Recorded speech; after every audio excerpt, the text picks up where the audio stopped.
Quentin Rampage Jackson, 36-11, said that Michael Bisping, 27-7, is an asshole. He said fuck him, and he's a cheap motherfucker. These two used to be friends. They trained out of Wolf Slayer, and they're not friends anymore. Quentin Rampage Jackson had basically said that he paid for a lot of things in Michael Bisping's training camp. He paid for sparring partners.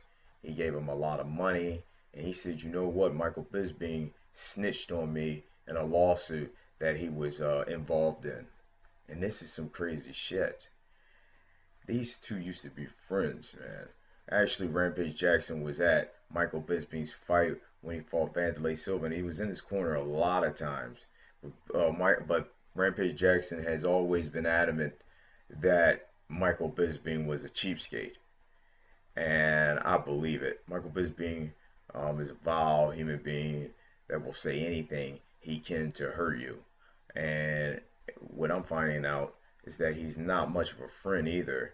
Um, First and foremost, Bisping suffered a detached retina. His career has been up and down. He left the light heavyweight division and moved down to the middleweight division. And he may pick up victories, then he may drop a couple of fights. Like he's on a 2-fight win streak right now. But I remember in the octagon, he went against Luke Rockhold, and he basically was submitted. And he made excuses and stuff like that. And when he says he'll fight Rampage at any weight, he's basically taking a low blow on Rampage because Rampage has had weight problems in the past. Maldonado, that was a catch weight. Beltran and Bellator catch weight. He missed weight with Ryan Bader. And it's well known. On TMZ one time, he had this big thing of French fries and with cheese all over it, and he just loves to eat. If you ever saw one of his reality shows on Spike, he didn't even want to eat good food, vegetables, things like that. So what happens is Rampage gets fat, he balloons up, and then he has to take all this weight off, and it really makes him a anxious and miserable person. And so he said, "Fuck it, I'll fight at catchweights because he's having difficulty fighting at 205, the light heavyweight division." So what I'm basically saying is Rampage has difficulty making weight. Now Rampage is a former UFC champion, beat Chuck Liddell, former Pride champion in the UFC, beat Dan Henderson, and I mean he went through hell trying to get that belt because Vanderlei whipped his ass in Pride, and he went to the UFC, had success, but he left there and he called Dana White the devil, and he wasn't getting paid the amount of money that he believed he should, and he had the sponsorship by Reebok. And when he was in Bellator, he had some good fights and things of that nature against lower opponents. But the thing was, he felt they didn't honor his contract, and the contract had movie deals and TV shows, and it just this whole crazy package that was put together by at that time the Bellator president and owner, and Born Repney. And so he wanted out of his fucking contract, and then they made an announcement, Machida Dalloway, that he was with the UFC. I'm like, whoa, how did that happen? And they filed an injunction. It was eventually reversed. He fought Maldonado. It's crazy. So Rampage Jackson's been through a lot, and he had this lawsuit, and he said Bisping snitched on him, and I believe it. Because Bisping is a man that he's a cheapskate. Now, there's nothing wrong with being inexpensive. You want to save money, but to turn on your friend and say shit about him and owing your trainer money from what Rampage Jackson is saying, and Rampage spent all this money on him, he wasn't a true friend in my opinion. And I'm just going by what I'm reading. And I'm going by the fact that I really never liked Michael Bisping. I don't think a lot of people like him because he just comes off very negative. It's just a lot of things. I remember when he spit in that corner. I remember when he talking smack against Dan Henderson. Henderson knocked him the fuck out. And people don't like the guy. I mean, he was all up in Luke Rockhold's face. He gets two victories over, what, Talis Latest and CB Dalloway. Whoa, whoop-de-doo. Rampage Jackson, we all know that he's older. He's just looking for some exciting fights. He's not trying to win a championship, and he have difficulty getting in 205. But what I will say about Rampage is he should think about going into the heavyweight division, is what me and Tommy Ridgestein talk about. And the heavyweight division is trash. Roy Nelson, Stephen Strude. You got old guys like Kirkhoff, Big Nog. I think he's retiring. Ben Rothwell, Mark Hunt. These are guys that Rampage could possibly defeat. But if these two guys fought, Michael Bisping, which could happen because Bisping did fight at light heavyweight, and Rampage, I know for a motivation to fight Bisping, he would get to that weight if that was the issue. But I think Rampage would have to stop at 205. Going any lower, it could possibly hurt his health because he does have eating problems. I got to be honest with you, and he knows it. He could eat better, but he doesn't give a fuck. He would not. I believe if he could catch Bisping, he would knock him out. Bisping has great movement. He has great cardio, and I think he would rely on that a 5-round fight. That Rampage would start to get fatigued, and he would definitely. Bisping is known to throw leg kicks and run. He has no punching power, so I could see him trying to use cardio and breaking Rampage down for victory, and probably a very slow Rampage in the late second round, third round, and he just keeps moving, and it picks up a boring 5-round decision where Rampage gets pissed and says stop running and all that kind of stuff.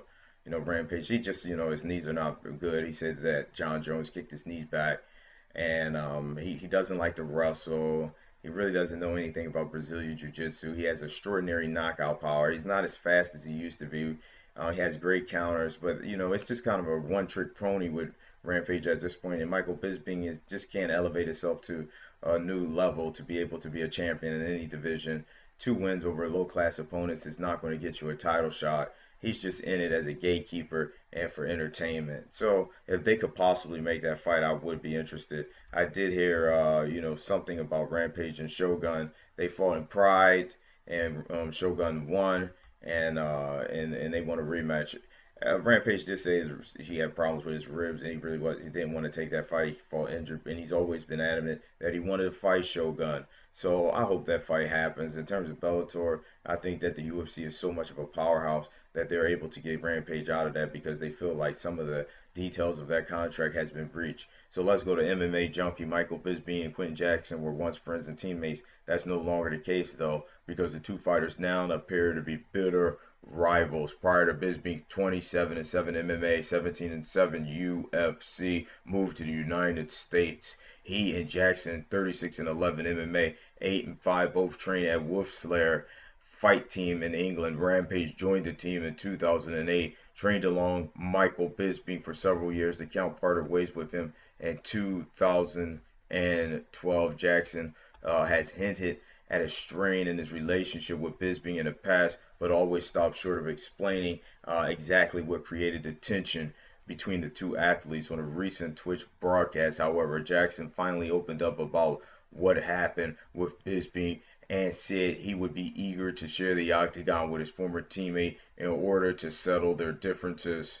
Fuck Michael Bisping, Jackson said. He's a traitor. I was going through another court case that you guys don't know about. I've always was cool with Michael Bisping, helped him train. I even paid half on some of his training camps, but he wanted me to pay for his sparring partners. He would hurt my sparring partners and all this bullshit. I would never care. I was always cool with him. Then he gave a statement against me in the other lawsuit. So that's where Bisping snitched. How you're going to do that to somebody who helped you out? Are you hearing what I'm telling you, courtesy of MMA Junkie?